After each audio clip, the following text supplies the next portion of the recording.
We're pleased to be joined by someone who's been a longtime friend of the show. He's Senator Bob Singer from the 30th Legislative District, which is where, Senator? Ocean and Monmouth County. Now, I have a summer place we hang out in Lavallette. Is that yours? No, but close to it. Because if I have an issue, I can't call you? No, you can't. Well, you can call me anyway. You know that. Senator Singer, let's talk about a whole range of issues. Number one, fiscal policy in the state.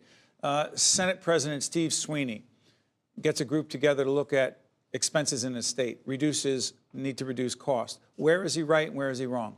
Well, he's right on the money. We've got to talk about health care for all government employees. We're going broke. We've got to talk about pension for government employees. We're going broke. We've got to talk about municipalities just spending too much money because of duplication of services from both the county level and the local level. He is 100% right. The problem is no one wants to talk about it. But Senator, respectfully, you're a Republican. He's a Democrat. You're saying you're agreeing across the board. Why isn't there bipartisan cooperation across the board just to get some of these things done? Well, first of all, there is to some extent, but his own party's got problems. You know, the governor is aligned with the unions. The unions don't want to talk about this. Some of these fellow Democrats. Respectfully, is that fair to say? We're interviewing the folks at the NJEA. They happen to be one of the underwriters of what we do, and they said, "Listen, we gave back in 2011. We sacrificed. There was healthcare reform in terms of our health benefits. There was pension reform. We gave then. We're willing to talk." You say that they don't really want to do it, and then also the Communication Workers of America. Are you saying they really don't want to do this? They don't want to tell the troops that there's a problem. So by saying we really did our bit, we did everything we had to do, it's okay, it's not okay. We are going broke. And everyone keeps thinking no matter what happens, they're still going to get their health care, they're still going to get their pension. If the state goes broke, they won't. Sweeney wants to fix it now. And I don't agree with all the way he may want to do it. But one thing he's talking about that is absolutely very, very true. We have the Platinum Health Plan for our state employees. What does that mean? A really good one? The best of the best. You don't have it. No, I do not. You do not have it. And I'm telling you, you couldn't afford it.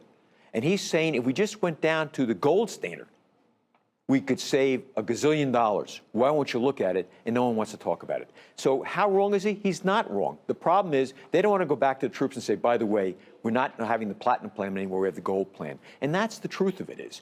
We have to be realistic. The state of New Jersey is giving a plan that no private industry can afford, period. Let me try this. You've talked a lot about the opioid crisis. Again, you represent Ocean County. Why is it that there seems, Senator, to be a lot of discussion about the seriousness of the opioid crisis in Ocean County as if it's somehow worse there? Is it? Second most deaths in the state of New Jersey. Essex was #1, we're #2. Part of it has to do with the shore region. People come down the shore from all over the state, from out of state, and again, they think they want to have a good time and end up having time with, unfortunately, the opioids and other issues. So we had a lot of deaths last year, second in the state. It is a major problem down the shore, a major problem in Ocean County. What should we do? A lot of things. First of all, we should not legalize marijuana. Not? Not. No. How do you, respectfully, Senator, how do you correlate the legalization of marijuana with the opioid crisis? Look, drugs are drugs. We're telling everybody you can have a drug, it's okay. I have a bill in with Ron Rice to decriminalize it. Senator Ron Rice represents Newark? Yes, he does. We shared the bill. You say decriminalize it. Right. Why decriminalize it and not make it legal? What's the difference? Big difference. First of all, someone having 2 joints in his car gets stopped, gets arrested, goes to jail, has a record. Why? That's really affecting the minority population greater than anybody else like that. It's not fair. Someone having small amounts, it's not fair to arrest and give him a ticket. We're not arguing that. Legalizing is something different. Now you're saying it's okay to do it. Let's think about what we're talking about. Zero tolerance. I run an authority, an MUA, Water and Sewer Company. What happens if someone uses it? Is that the Municipal Utility Authority? Right, Sewer and Water Company. We have zero tolerance. Somebody uses it that weekend, comes in, gets a drug test, positive, he's fired. You work in a hospital. You want your doctor to light up before he does a surgery on you? You want your nurse that takes care of you to do that? What about truck drivers? What about police? What about emergency services? There are many, many pitfalls when you start legalizing marijuana, because remember, it stays in your system a long time. That's one thing. Second one, what message are we sending to young people? There's one quick thing that I want to just share with you about something. Someone told me from Baltimore and the Maryland area and down in Washington, D.C. about it. They said, you know, when you walk out of my house, the first store you hit is a liquor store. Now, that's very, very true in minority areas. Where do you think they're going to put the marijuana store? Where do you think? Right next to the liquor store. It's out selling liquor in Colorado. So again, which population will be affected the most? Minority population when you legalize. And second, what about young people? You can have one across from Seton Hall University. I think it's just a bad message. Is it across the board you don't like it? But I supported medical marijuana. I voted for it, and I had But not no problem. recreational use. But not recreational use. Steve Adubato here talking with Senator Robert Singer, who's been in the legislature a few years? 28. 28. That matters because you also understand the transportation situation in the state. You serve on that committee. Yes, I do. Where are we with the Gateway Tunnel, which would help folks back and forth to New York City and New Jersey? Where are we with that? Number one, we have to have the Gateway Tunnel. Have to. We have to, because you can put all the roads in, all the rail tracks you want to put in. If you don't have another tunnel going in, it doesn't help anything. And that's really a real problem. So why is the Trump administration not helping this? Foolish. We got to tell them they have to help us. You know, I'm a full supporter of that. Unfortunately, we only have one Republican congressman now, Chris Smith.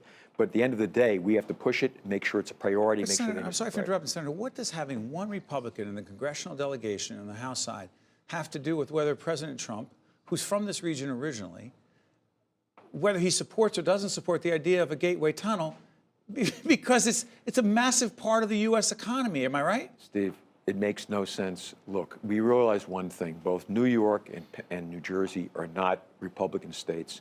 For some reason, we're getting the short end of the stick here. Does that also include the state and local deduction issue of only capping your property and state taxes, state income tax at $10,000, which is a lot more in New Jersey? You think that's because of politics and we're a blue state? I think they gave away because we're a blue state. It didn't affect anything. It's wrong. That's wrong, and certainly not helping the tunnel is wrong. I support it 100%. And by the way, if asked, I'd go to Washington to plead for it. We desperately need that. Look, there's no question about it. Transportation is a troubled area in New Jersey. We've got to put a lot of money in our infrastructure. Hopefully, when the federal government comes up with an infrastructure program, we're going to get our fair share, a large fair share. Remember, we rank terribly. We get back the least amount of money. We're number 47 in the states getting back of what we send to Washington. Shame on us. Now, that's happened in both administrations. Remember, we have two federal Democratic senators. Even under the Obama administration, we get a fair share back. We've got to push to see we get our fair share back. And one of the major issues is transportation, not just the tunnel, the upgrade of our rail lines, the upgrade of our road systems. We've got to work on that. It's an important aspect of New Jersey. It merely means to the future of New Jersey to have better transportation. Real quick, before I let you go, transportation, southern New Jersey, is it different? Big difference. Quick, go ahead. I don't have rail transportation from Ocean County to get here. To North Jersey, but I do support that. But we need money for the infrastructure of roads. Take Ocean County, 2 north-south roads, Garden State Parkway and Route 9. Route 9 is 2 lanes to 2/3 of Ocean County. Shame on us. Route 70, 2 lanes to 2/3 of Ocean County. Shame on us.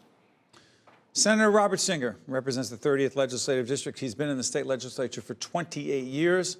And Senator, I want to thank you for joining us and always keeping the conversation civil and respectful, regardless of people's political point of view. We need more of that. That's my commentary. Thank you, Senator. Thanks a lot. Stay right there. State of Affairs will be right back right after this. I'm Steve Adubato.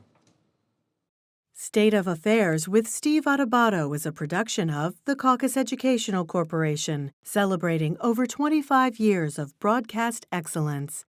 State of Affairs with Steve Adubato is brought to you from the Agnes Veris NJTV studio at 2 Gateway. Funding has been provided by Rowan University, Choose New Jersey, Delta Dental of New Jersey, University Hospital, Newark, New Jersey, NJM Insurance Group, New Jersey Resources, Verizon, and by these public-spirited organizations, individuals, and associations committed to informing New Jersey citizens about the important issues facing the Garden State.